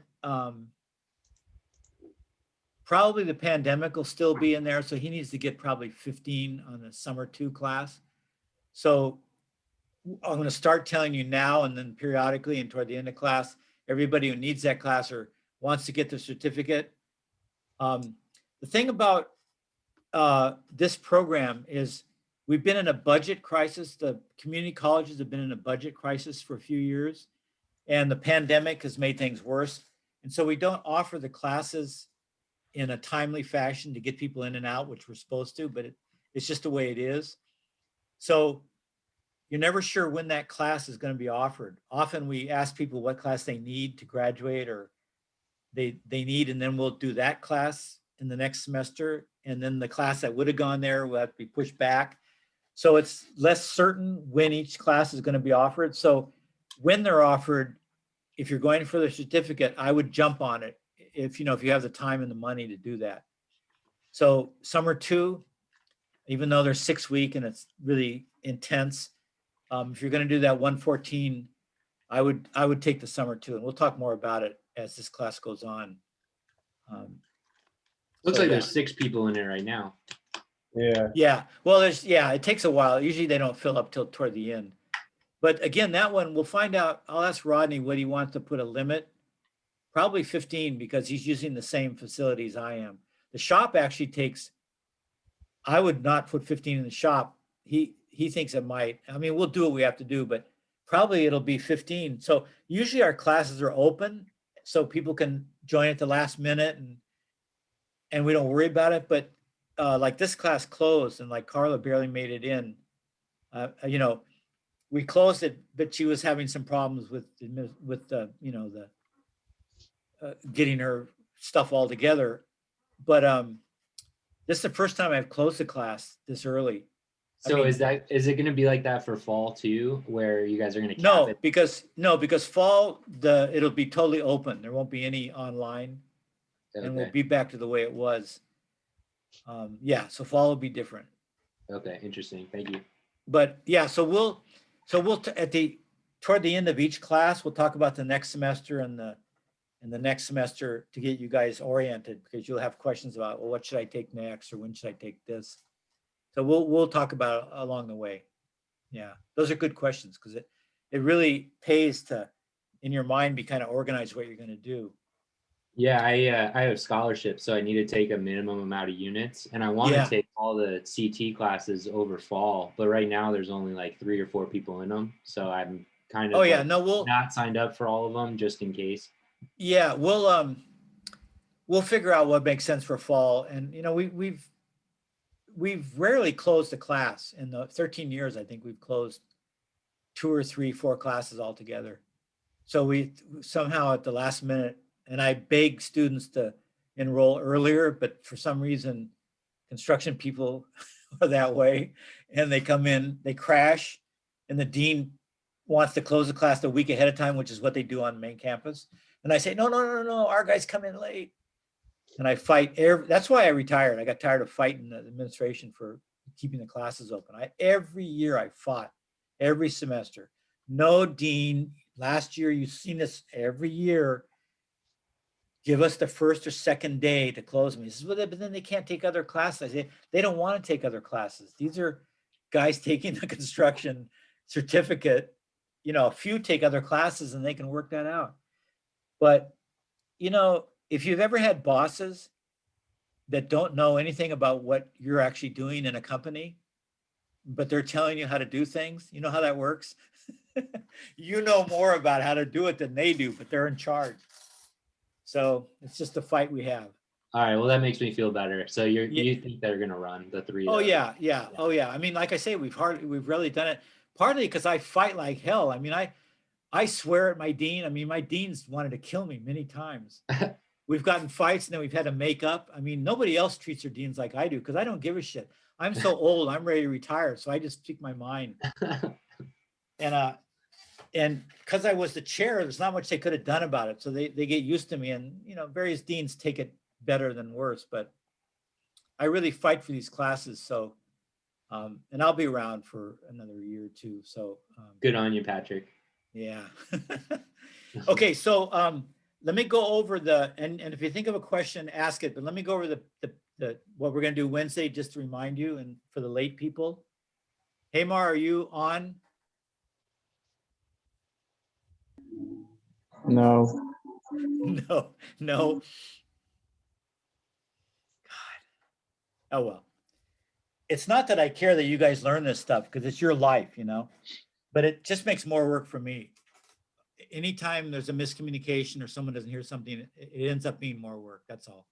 So I do get pissed. You'll hear me every once in a while. I get pissed like I did today.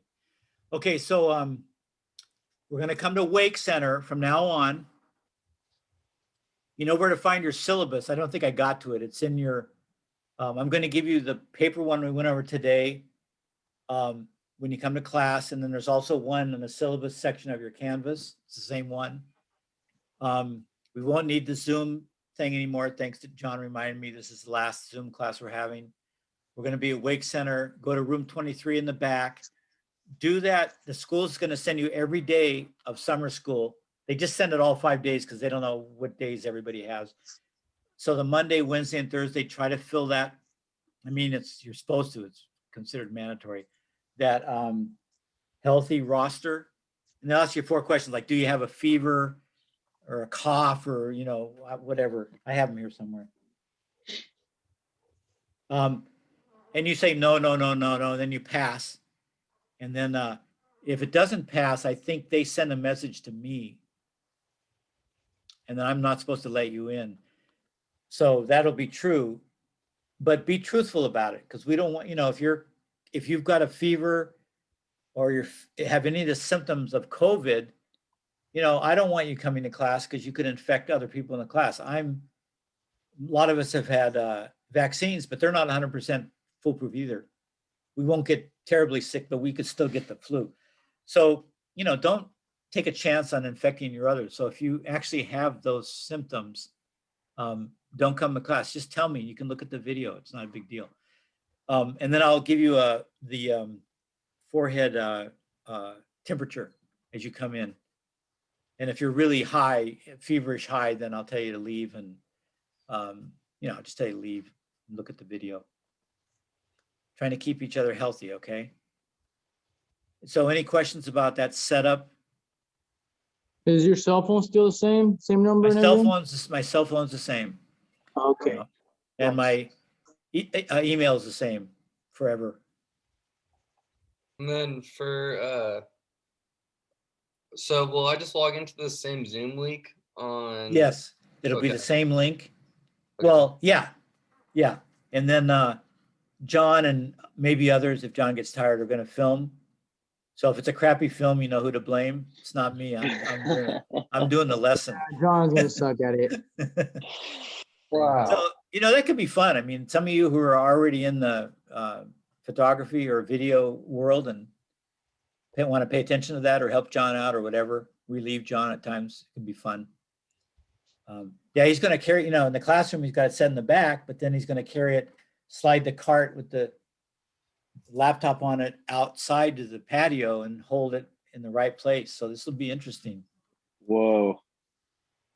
You know, Whoa. It's gonna be. I wonder if I can make myself co-host and then just do it from my phone. I wonder if that would work well enough. Do what to your Get a phone? GoPro. Just log into Zoom in my phone, make myself co-host, and then stream from my phone or something too. Yeah, It we'll might- figure it out. Come a little early if you can Wednesday. Yeah. And I'll show you the setup and you can, I'm sure you'll have a million things to adjust because I just did a rough setup. I just made sure it worked and it worked. So I'm happy about that. So yeah, so we can fool around with it. Yeah, John, last time we discovered 2 or 3 ways we can record without even using the Zoom. It's good to have people that know the technology. I don't know it that well. I'm refusing to learn more than I need to because I've got other things I have to do in my life now. And so, Hey, but you guys should learn all you can because if you've got a career ahead of you, it's just going to be necessary. hey, Michael, you'd probably rather watch it live though, right? If at all possible. Live or recording. I don't know if the internet connection outside or wherever the class will be going will be as. He may work during those hours too. So Yeah, so I don't know if recording and then if I can just watch the recording or do something to show I watched the recording or whatever. Yeah, you can do it either way. Okay, perfect. Thank you. It's supposed to be synchronous, which means you're supposed to do it live, but don't tell anybody. I won't tell anybody.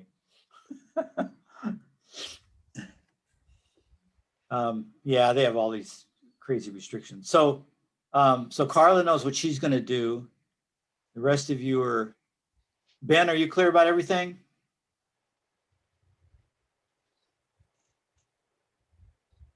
Yeah, you got to unmute. Yes, Okay. thank you. I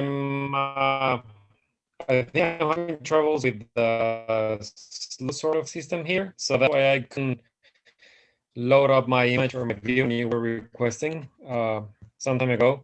No, but thank you for all the information. It's been very clear.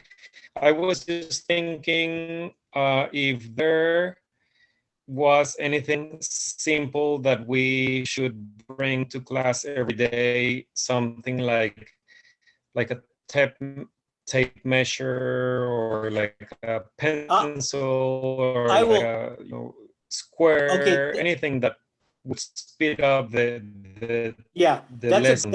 That's a good question. So we have tools at the school, right? Because we build. So for Wednesday, we can use those. And then I always tell people they can bring their own belts if they're more comfortable with them and their own tools. That's fine. So we'll discuss all that Wednesday. Yeah, don't worry about it for now. Yeah. Great question. Yeah, some people like to use their own tools. All right, Patrick, see you Wednesday. What's that? Aurelio, what'd you say? Can't wait till Wednesday.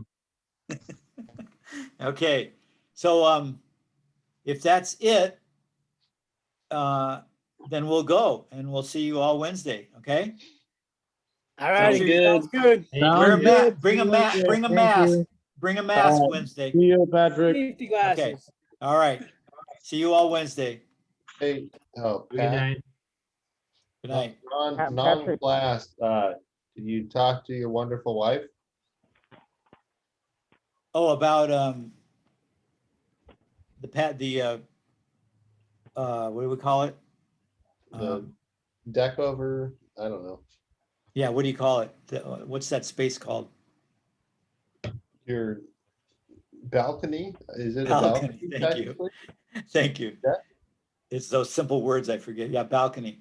Yeah, and we got to do it. So what I want to do is get Brian back. Well, I want to talk to Rodney and see if there's anybody else in town that does that. Yeah, I got a feeling that might be it. But let me talk to Rodney, and then, yeah, we got to do it because we can't take a chance on water getting in. So, and then I'll get Brian in and I'll ask him what alternatives we have. If we can do some of the stuff, that would probably save money if he's willing to do that. So I got to get that cleared up. But then we'll just go forward with it, yeah. you know. Well, But you and I looked at it enough and talked about it enough. I mean, we got some great ideas. I'm even thinking we could do it and even put the coating on ourselves. well, and that's the thing is Kenny will give me the Yeah. materials to do it at pretty much cost. So we But could try it. But I don't see how they could charge 2,000 for just the tough coat. That seems really high, right? I mean, by today, 2,000 for the whole thing, you know, for all of it would be okay. But if we have to cut the stucco and do all that, that's on top of that. That's a lot of money for a balcony. yeah. I mean, by the time they do the metal, because they have to do the metal and bonding, Yeah, it has to be locked for a day, then they have to come back. So you got 2 guys for 2 days plus a couple $100 of product. I mean, I mean, to me, that doesn't seem bad with today's prices. Stuff has gone Yeah. up, but well, yeah, and you know we're going to pay what we have to do, but it might be something we could do, you know. yeah, no, I mean, I'd definitely be up to try it. I mean, and because my dad's done some of those Yeah. those 2 small So decks. we'll get Brian and see how willing he is to work with us, and see if we can cut some of that stuff. And if he's not, then we'll have to decide whether we want to just go with them or do some of it ourselves. Do it ourselves. Yeah. But that's where it stands. Well, My wife was pissed not at them, but at the first guy. And you know, we didn't know there was another group that did it. We thought that was it. So they recommended a guy, and we thought, oh, there we go. But yeah. Well, Rodney hates Brian as much as I do, so who knows? yeah, I am sure he'll badmouth them, but he'll probably say, yeah, but he's the only guy in town, so get used to it, you know. Yeah, I know there are some guys that do similar stuff and do tough flex and stuff like that, Yeah. but I don't. None of them do it like full time though. Well, also the warranty might be important, you know. Yeah, I mean it's a roofing waterproofing thing. You know, that's probably $300 of the price right there in case they get a call back or something. Yeah, right. So I don't know. All right, so that's where we are. I'm sure I'll figure it out. All right. Well, don't have too much fun without me, okay? And I will see you Wednesday. Yeah, I'll get there at like 5:15 or something. Yeah, I'll get over there right after work. So yeah. Okay. Like that. Okay, cool. Yeah, I gotta take this. Have a good night, guys. All right. See you later. Joel, did you have a question or are you just hanging out? I'm just hanging out. I don't have any questions now. Okay. That's cool. You're welcome. If ever someone stays and they don't want other people to listen, I'll just ask everybody to leave. But usually what John and I talk about, it's not private or anything. Okay, I thought the class was still going on. That's why. That's okay. Yeah. So yeah, I'll make that clear because you're new. Usually people know. So yeah. Yeah, sometimes John, because I do work with him outside of class, he stays on and yeah, I'll tell the class, yeah, John and I are going to talk. And often I'll ask for people to stay after they have an issue and I'll talk before John because John and I can go on for a while. So, yeah. Perfect. So then I'll see you Wednesday. Good enough. Okay, Joel. All right. Bye. Thank you. Yeah, you're welcome. Hey, Carla, Patricio, how you doing? you? I'm all right. Can Did hear you me? try? Did you try again? Can you hear me? Carla? Can you hear me? I can't hear you. Can you hear me? Yeah. Okay. I'll turn you up a little bit. So, did you try school again? I did. When you were talking about the syllabus. Yeah. No luck. I did actually. I got in and it went. You got down. It went down from 10,000 to 1,000. So I'm gonna see about still getting that down a little bit. But yeah, we'll see what happens. So they wouldn't let you enroll yet because you still have that 1,000, right? No, I'm enrolled, but I will get dropped 7 days from today if I Oh, don't got pay you. that Okay. 1,000. Yeah. Okay. So Well, go for it. You know. figure this out. That's 7 Yeah. days. Figure this All right. So, but they enrolled you even though there was a 15 cap? I guess so. Yeah, it said I read something about it.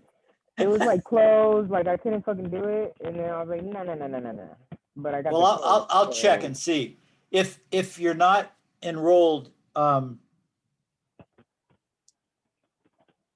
Well, I'll ask if you're not on my roll.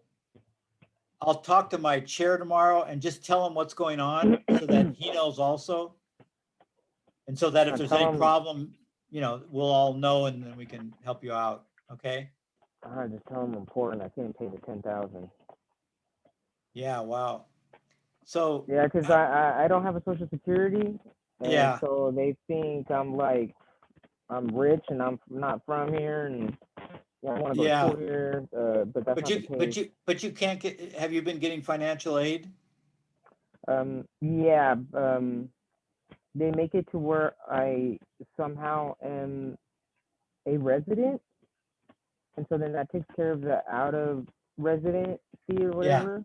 Yeah. And then I was getting help from EOPS, so I don't know what's going to happen. Okay. Well, try all those avenues. It's give it your best shot, and we'll see what happens. Okay. Yeah, but I'll see you Wednesday for sure. Yeah. All right, yeah, you can. Yeah, I don't mind if you come until you get it straightened out for sure. No problem. All right. Cool. And we'll talk. And if anything happens, we'll talk about what your alternatives are after that. All right, I appreciate it. Okay, sure. All right. All right. See you. See you Wednesday then. Okay. Good night. Good night.